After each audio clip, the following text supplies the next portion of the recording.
Hi, and welcome to another narrative presented by yours truly, Cryptids Roost. If you enjoy this and any other stories, please be so kind as to hit the like button and don't forget to subscribe. This will help with the YouTube's algorithm and will promote the channel more.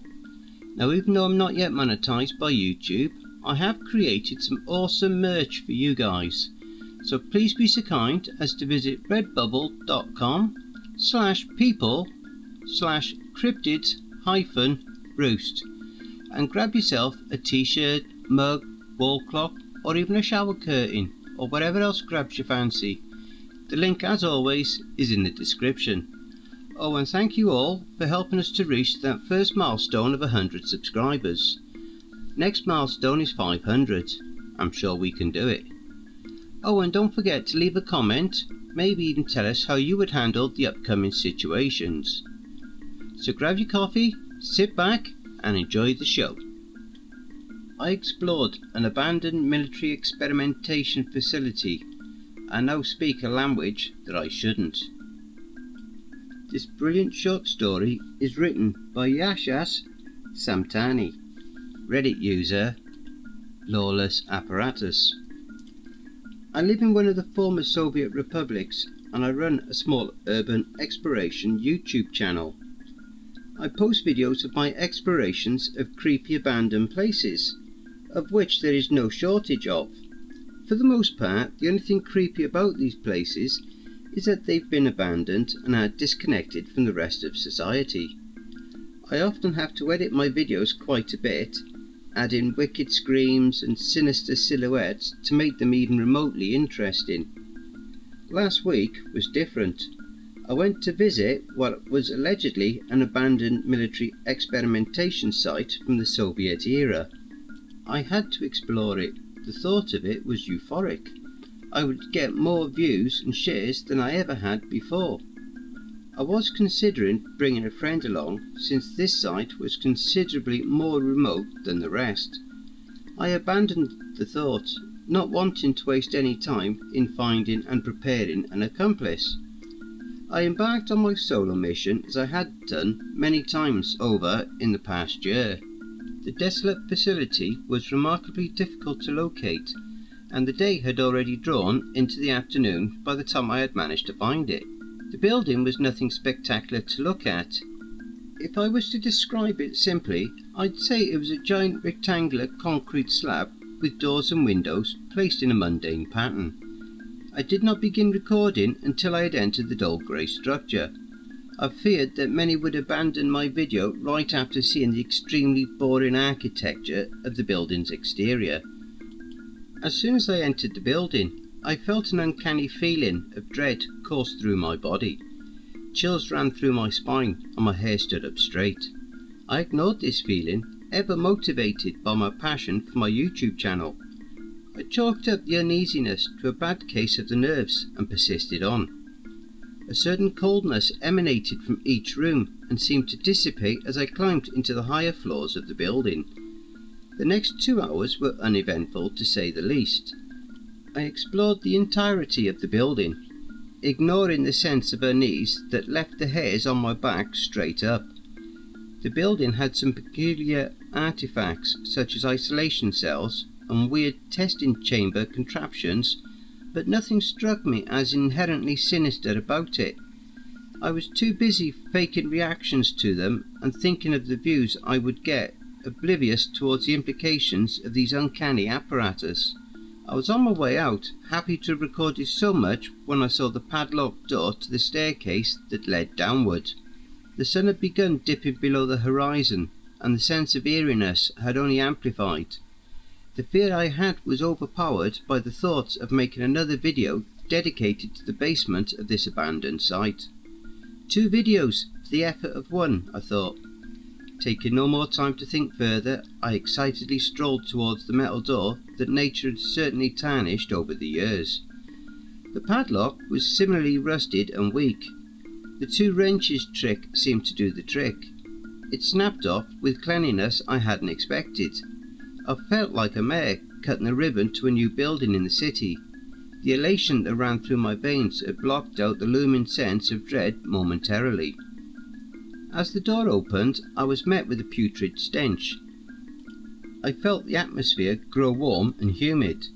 I should have turned back right there, but my curiosity and ambition propelled me forward. The basement was quiet, too quiet.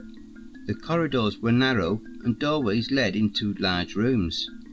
I had never been more thankful for my massive 100-watt LED flashlight that lit up each crevice of the uncanny hallways.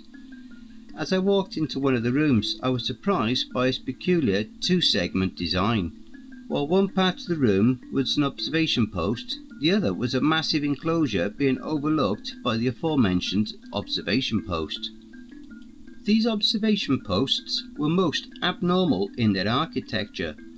A small room with a few seats and metal desks separated from the larger concrete enclosures by 5-inch thick glass.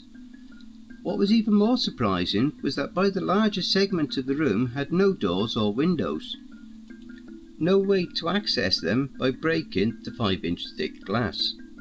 The entire basement was just a repetition of these identical rooms. They had been abandoned in a hurry. That much was clear from the notebooks and mugs still on the desks of the rooms.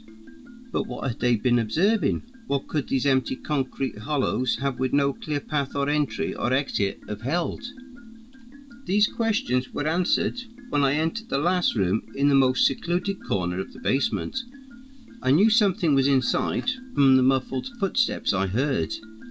Footsteps were too discreet and coordinated to be animalistic in their origin. These footsteps did not resemble the sound of one or two people. It sounded like a crowd was walking inside that damn room. I should have turned back right there. There was a sliver of hope then, but now there isn't. As I walked into that room, my gaze was immediately transfixed on the scene before me. An army of what appeared to be people, all having halted their previous activity, staring at me with their cold, transfixed glare. Though they appeared human, there was something morbidly wrong with them. Some inexplicable feeling told me that this silent lot of abominations had nothing human left in them, bar their physical resemblance. It was in their movement and in their eyes. Their aimless stares transcribed horrors in my mind that cannot be wholly comprehended or explained. The real horror began when they started to speak. They spoke in unison, their voices a macabre cacophony of sounds that should never have been heard, much less understood by any sane mind. They spoke in a morbid and infernal tongue, one from realms far outside this world, yet somehow inexplicably comprehensible. They told me things I did not want to hear. They spoke of the universe. They spoke of their past. They spoke of things beyond the veil of sanity and reality. Their Tartarian language was one that no sane human had uttered before. It was a language each person was familiar with, yet so detached from it at the same time. I have no words for the things they say, but each word serves as a foul memory of things the mind does not want to comprehend. I did not want to listen to them, yet I was transfixed. I wanted to know, regardless of how nightmarish the sound of each wretched symbol was. Their damned speech lasted a fraction of a second and an eternity at the same time. Within that dreadfully long instant, they had made my mind witness a myriad of unearthly horrors that it should not and cannot comprehend. Somewhere within these horrors that they had told me of how they had become this way, how whatever that was human about them was replaced by this abominable monstrosity that resided in them all. Through harrowing riddles and stories, they told me of their origins. The scientists at this facility had tempered with the mind and somehow created drugs that allowed these test subjects to reconnect with memories that the mind would rather keep forgotten. I could never fully repeat the extent of those horrors, each syllable transcribed in my mind. The most I can do is provide you a summary of how they became this way.